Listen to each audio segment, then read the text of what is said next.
Now, you don't need me to start a seminar by saying we're living in changing times. That's blatantly obvious to us all. But I was reminded of Heraclitus and his quote recently when he said, "There's nothing permanent except change."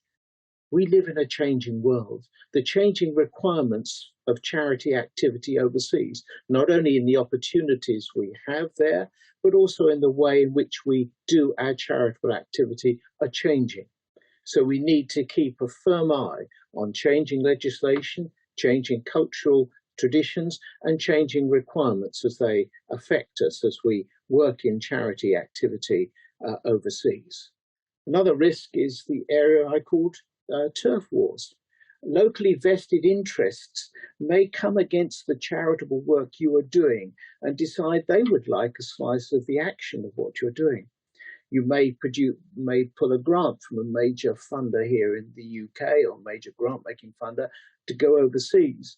And an overseas entity in that country may see the money coming in, decide actually they would like a share of that. And so they launch a disinformation campaign against you, accusations of your behavior or activity that causes locals to rise up and to object to you.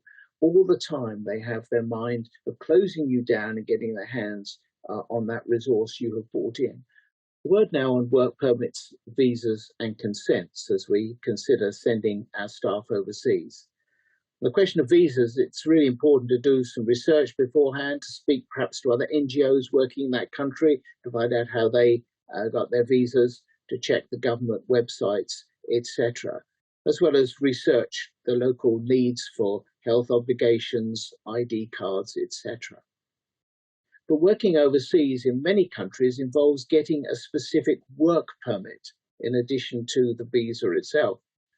Again, it's important to look at the rules for that particular country and make sure you understand them. But in the visa or work permit application, to be clear as to the role that that person is going to undertake in the country.